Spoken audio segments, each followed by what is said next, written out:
Stop बोलने वाली बहू। Stop that. अरे अरे अरे, आप लोग स्टॉप तो नहीं हो गए ना? लेकिन ये कहानी है इसी खेल की जो कभी हम बचपन में खेला करते थे। बैठी रहती है सारा दिन पत्थर की तरह। अरे पत्थर भी कभी कभी हिल लिया करता है। तू भी कभी कोई काम कर लिया कर बहू।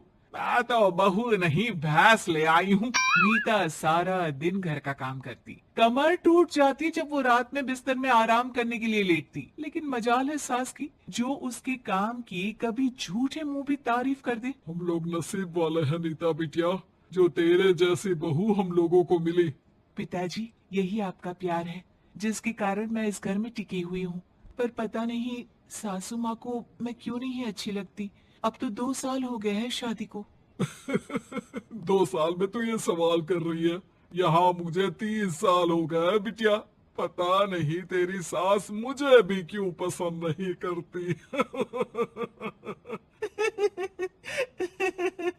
फिर क्या, दोनों ससुर बहू खूब ठहाका लगा लगा कर हंसते हैं। अरे वाह जी वाह, क्या जमाना आ गया है। बहू को देखो कैसे ठहाके लगा लगा कर ससुर के साथ हंस रही है। अरे एक जमाना हमारा था, ससुर इस कमरे में तो मैं उस कमरे में, ससुर बरामदे में तो मैं छत में, और यहाँ देखो महारानी को। वो मेरी बेटी है और पापा ने तुम्हें कभी नहीं कहा था कि तुम इधर उधर भागो। हाँ, सास को पति की बात पर गुस्सा आ जाता है। तभी उसकी नजर बहू पर पड़ती है जो सास और ससुर की बात पर हंस रही है। बहू को हंसता हुआ देख सास का पारा 7वें आसमान में चढ़ जाता है। अरे कल मुही तू क्यों हंसी? तुझे कौन सी चुड़ैल चिपट गई तो हंस रही है? हम मियाँ बीवी का ये चलता रहता है, ये ना सोच के बीच में फूट पड़वा दी। और जी जाइए बाजार से छाछ ले आइए, और तू जाकर किचन में बेसन घोल कर पकोड़े बना ले, कड़ी बनानी है तुझे। सास बहू और पति को ऑर्डर देकर वहाँ से निकल जाती है। पति बाजार की तरफ और बहू किचन की तरफ। हाँ, सारा काम हो गया, अब बस आराम से टीवी देखूं। उधर सास, कढ़ी खाने का बिल्कुल मन नहीं था, लेकिन जब ये लड़की खी खी करके दांत दिखाती है तो गुस्सा आ जाता है। लगता है कि मुंह नोच लूं इसका। तभी सास के कान में बहू के जोर जोर से हंसने की आवाज आती है। सास का पारा फिर 7वें आसमान में चला जाता है। सास कमरे में जाती है जहाँ बहू टीवी में सीरियल देख रही होती है।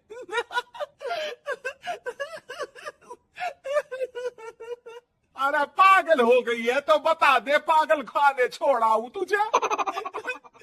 माँ जी, आइए ना, देखिए ना, आप भी ये सीन देखिए, कैसे बच्चे स्टॉप दैट खेल रहे हैं। इस खेल में ना जिसे स्टॉप दैट बोल दो उसे स्टॉप होना पड़ता है।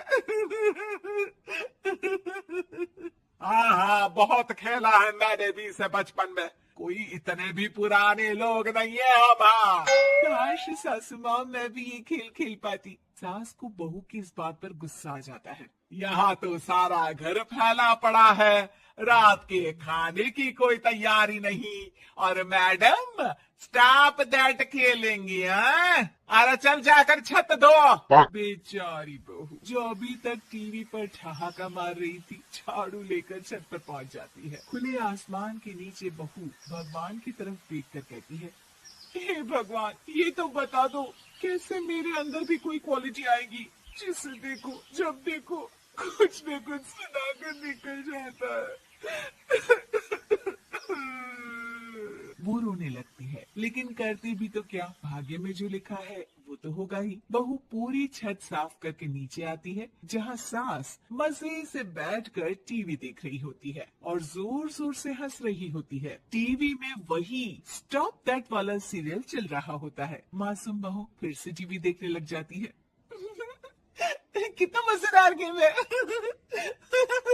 सास को फिर बहू पर गुस्सा आ जाता है। अरे उसे तो बहू के हंसने की आवाज ही चुभती है। तुझे स्टॉप दैट खेलने का बहुत मन कर रहा है ना? मुझे बोल स्टॉप दैट, अब बोल स्टॉप दैट, बोल बोल। नहीं नहीं माँ जी, कैसी बात कर रही है? अच्छा तो फिर हंस क्यों रही है? अरे दम में तो बोल के दिखाना मुझे स्टॉप दैट। बहू सास के जोर देने पर जोर से गुस्से से बोल देती है, स्टॉप दैट। लेकिन ये क्या, सास तो मानो किसी भूत की तरह जम जाती है। मन तो कर रहा है कि ऊपर ही ना बोलूं, लेकिन ये मानेगी तो नहीं ना। तभी डोरबेल बजती है और बहू सास को ओवर बोलना भूलकर दरवाजे पर चली जाती है। अरे कमला, तू क्या करने आई है? भाभी जी काम पर रख लो ना, बहुत जरूरत है पैसों की। मैं जानती हूँ, पर मेरी सास नहीं मानेगी ना। अरे पता नहीं भाभी कैसी सास है आपकी, इतना काम तो मैं 4 घर का नहीं करती जितना वो आपसे एक घर में करवा लेती है। बहू काम वाली से खड़े होकर तकरीबन आधे घंटे बात करती है और उसे विदा कर जैसे ही घर के अंदर आती है तो देखती है कि सास वैसी की वैसी ही खड़ी है। Stop that. ये जो कह कर गई थी वो। अरे हाय, ये सासू माँ को क्या हो गया? अब ओवर बोलूंगी तो मेरी तो जान ही निकाल देगी। क्या करूँ मैं? बहू उनका हाथ पकड़कर बेड पर लिटा देती है और फिर कहती है, ओवर। क्या मेरे सर पर खड़ी रहेगी अब? क्या मैं आराम भी ना करूं? जा यहाँ से, बोला है ना कमरे में आया मत कर। जब देखो कमरे में घुसी रहती है, अलमारी को घुरती रहती है। अरे कुछ नहीं देने वाली, ज्यादा वहम में मत रहना, समझी? माफ करिएगा, मैं आपको कुछ बोलती नहीं हूँ। इसका मतलब ये तो नहीं है ना कि आप कुछ भी बोलती रहेंगी। अरे वाह जी वाह, स्टॉप दैट बोलते बोलते जबान भी खुल गई तेरी। हाँ, खुल गई और बोलूंगी भी। Stop that. अब बोलो। लेकिन ये क्या? जैसे ही बहू ने बोला स्टॉप दैट, सास हो गई स्टॉप। हे भगवान, ये क्या हो रहा है सासू माँ? लेकिन बेचारी सास स्टॉप दैट में तो बोलती बंद हो गई उनकी। वाह जी वाह, लग रहा है कि अब सारा खेल मेरे हाथ में आ गया। बहू अब सास से स्टॉप दैट बोलकर कभी खाना बनवा लेती तो कभी घर साफ करवा लेती। अरे पता नहीं, मैं आजकल थकी थकी सी क्यों रहती हूँ। बीपी भी हाई रहता है, मन करता है सो ही रहूं। और मैं डॉक्टर को लेकर आता हूँ। ये काम बहुत कर रही हैं, उम्र नहीं है आपकी इतना काम करने की। और ज्यादा काम किया तो काम तो मैं इतना कराऊंगी कि बस नाम की जिंदा रहेगी।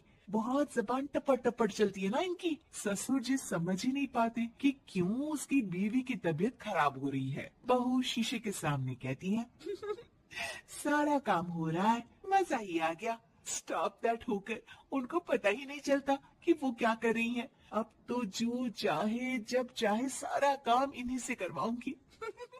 ये मेरा कमाल। क्या बोलती हूँ मैं? Stop that. बस जैसे ही बहू शीशे के सामने ये शब्द बोलती है, भूत बन जाती है।